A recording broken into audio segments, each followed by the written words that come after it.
Hi, I'm On from the Chili Dog. Today I am grafting the toe of my one sock, two sock, red sock, blue sock, and I'd like to show you how to do the Kitchener stitch on the purl side of your work.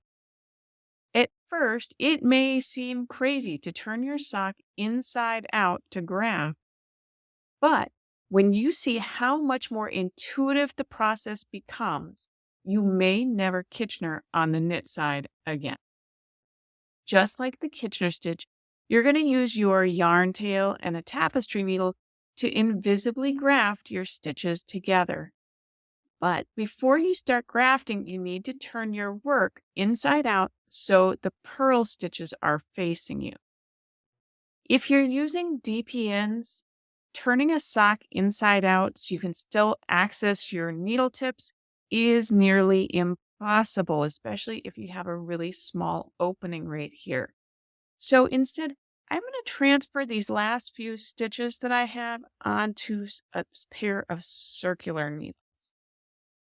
Now that my stitches are on a set of circular needles, first I'm going to push my yarn tail down through the hole to the other side.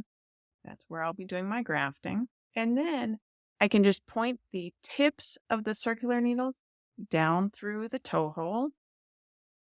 And just be careful they don't get caught on anything. Reach up into the sock.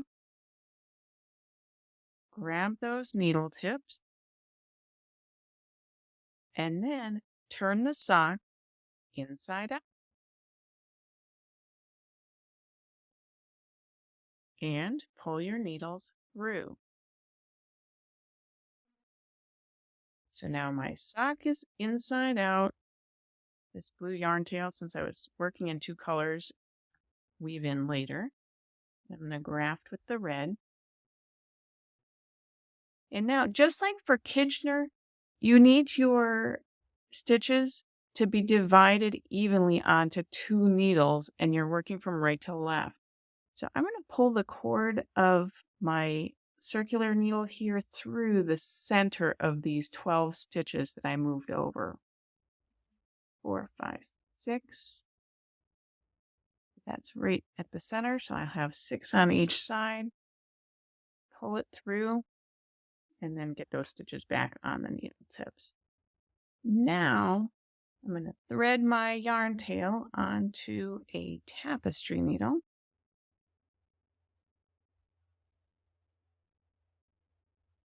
And we're on to the intuitive part of the graft. Right now, my yarn tail is at the front of my work. I need to put through 2 stitches, one on the front needle, one on the back needle, to start the graft. Since my yarn is at the front, I'm going to start with the front stitch and go through the front stitch on the first stitch on the front needle from front to back, and the first stitch on the back needle from front to back. I'll pull the tail through.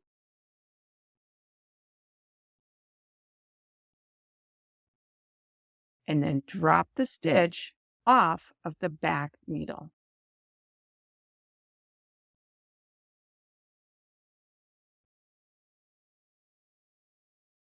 Now, my yarn is at the back, so I'm going to pull it through the first 2 stitches from the back to the front. I'm just going the other direction. So going from back to front through these stitches is going through purlwise, both those stitches. Just making sure I didn't split the yarn. Pull the yarn through and drop the stitch off of the front needle. Again, now my yarn is at the front, so I'm going to pull it through the pair of stitches from the front to the back. That's going through each stitch knitwise. Pull the yarn through and drop your stitch off the back needle. My yarn is at the back, so I'm going to go from the back where it is to the front. So you're going through the stitches purlwise, pull the yarn through, and drop the stitch off the front needle. Watch your tension as you're working. You don't have to pull super tight. It's a lot easier at the end, just like when you're doing a regular Kitchener stitch on the knit side. It's a lot easier at the end to tighten things up and make your stitches look even than to loosen them up. So if you're grafting and you forget if you drop that second stitch or not, don't panic. Just look at your yarn tail. If your yarn tail is emerging from a stitch that's still mounted on your needles, like mine is right now, that means I forgot to drop off that stitch. So I'll drop it off now. And now you can see that my yarn tail is emerging from a stitch that's not on the needle. That means I'm ready to continue grafting. So the yarn tail is at the back, so I'm going to go from the back to the front.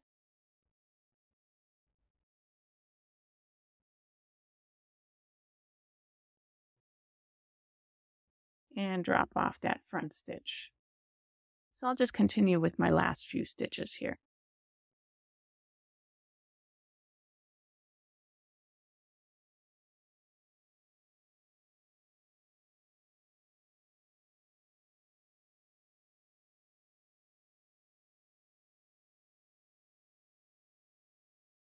And then when I get to my last two stitches, my yarn is at the front.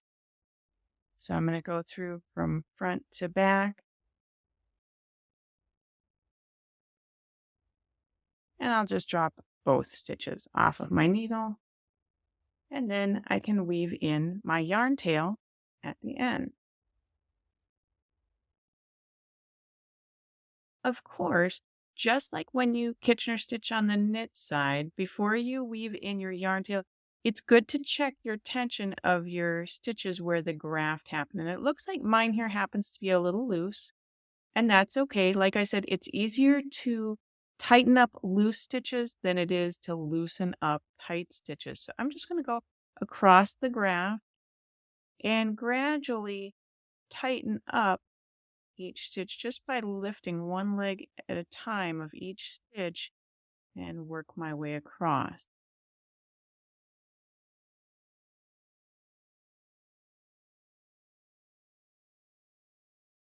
The tail here at the side.